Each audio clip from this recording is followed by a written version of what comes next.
గౌరవ రవాణా శాఖ మంత్రి పొన్నం ప్రభాకర్ గారు సన్న బియ్యం ప్రారంభోత్సవం కోసం సిరిసిల్లకు వచ్చింది. కానీ వారు వచ్చిన కార్యక్రమం సన్న బియ్య ప్రారంభోత్సవం, కానీ వారు తెచ్చిన కాగితాలు హైదరాబాద్ సెంట్రల్ యూనివర్సిటీ కాగితాలు. వచ్చింది ఒక కార్యక్రమం, చెప్పింది ఒక విషయం. హైదరాబాద్ సెంట్రల్ యూనివర్సిటీ యొక్క కాగితాలు ప్రభుత్వానికి వచ్చినాయని ఇక్కడ చూపెడతాను. అదేదాన్ని ఉంటే అసెంబ్లీలో చూపెట్టుకో. మళ్ళీ ఇక్కడ ఈ కాగితాలు లేవాలి. ఆయన సన్నబియ్యం ఏదైతుందో ఏటా 10,000 కోట్ల రూపాయలు ఖర్చు అయితే 8,000 కోట్ల రూపాయలు నరేంద్ర మోడీ భారతీయ జనతా పార్టీ భరిస్తుంది. మరి ఏదైతే 2,000 కోట్ల రూపాయలు మాత్రమే మేము భరిస్తున్నాం. 40 రూపాయలు కేంద్ర ప్రభుత్వం భరిస్తే 10 రూపాయలు మేము భరిస్తున్నాం.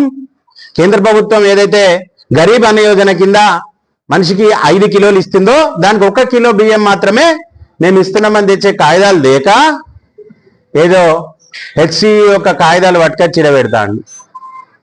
సెంట్రల్ యూనివర్సిటీకి ఈ భూమి లేదు, ఇది ప్రభుత్వం యొక్క భూమి, ఈ రకంగా రిజిస్ట్రేషన్ చేసుకున్నారని చెప్పే పొన్నం ప్రభాకర్ అన్న, అది ఇక్కడ అవసరం లేదా, మీరు ఆడ మాట్లాడుకోండి.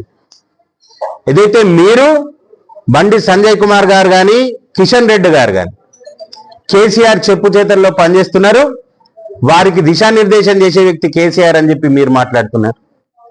కేసీఆర్ 10 సంవత్సరాలలో అధికారంలో ఉన్న పరిస్థితుల్లో మీ నాయకులు ఎంతమంది అతనితోటి లబ్ధి పొందినరు, ఎంతమంది వారు చెప్పిన మాటలు మాట్లాడినరు, మీలాంటి వ్యక్తులు కూడా ఎన్ని పనులు చేసుకున్నారో ప్రజలందరికీ తెలుసు.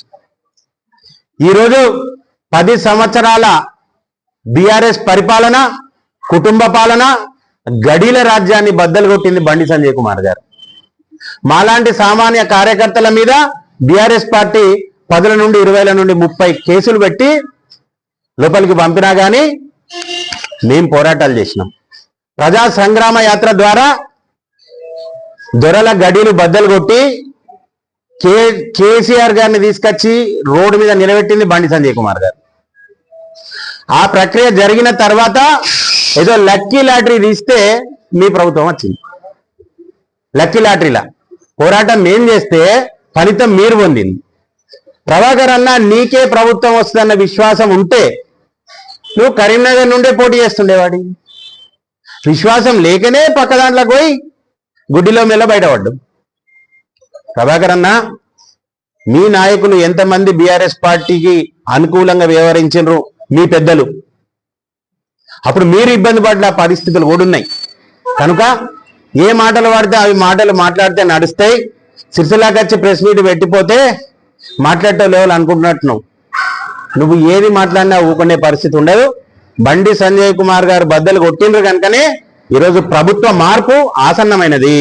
అందులో లక్కీ లాటరీలో నీ కాంగ్రెస్ పార్టీ అధికారంలోకి వచ్చింది, అంతే తప్ప వేరే లేదు. ప్రజలందరూ గమనిస్తున్నారు, మీరు చేసే ప్రక్రియలు కూడా ప్రజలు గమనిస్తున్నారు. రానున్న రోజుల్లో ప్రజలలో మీకు ఎంత ప్రభావితం ఉన్నదని కూడా ప్రజలు మీకు స్థానిక సంస్థల ఎలక్షన్లలో తెలియజేస్తారు. కానీ మీరు ఎప్పుడు వచ్చినా కానీ ఏదైతే కార్యక్రమంలోకి వస్తుండ్రో ఆ కార్యక్రమం యొక్క వివరణ తీసుకురండి. ఈ కార్యక్రమం యొక్క వివరణ తీసుకురండి. ఈరోజు దీనికోసం మీరు సమాధానం చెప్పండి. మీరు సమాధానం చెప్పాల్సిన అవసరం ఉన్నది. ఏదైతే ఈ రేషన్ బియ్యంలో, సన్న బియ్యంలో కేంద్ర ప్రభుత్వ వాటా ఎంత అన్నది మీరు పత్రికాముఖంగా తెలియజేయాల్సిన అవసరం ఉన్నది. కనుక మేము ఈరోజు డిమాండ్ చేస్తున్నాం. దాన్ని మీరు సిరిసిల్లకు వచ్చి ప్రెస్ మీట్ పెడతారా, హైదరాబాద్లో ప్రెస్ మీట్ పెడతారా, పెట్టి మా వాటా ఏంది ఇందులో అన్నది తెలియాల్సిన అవసరం ఉన్నదని చెప్పి పాత్రికేయ మిత్రుల ద్వారా తెలియజేస్తున్నాం. భారత్ మాతాకి జై.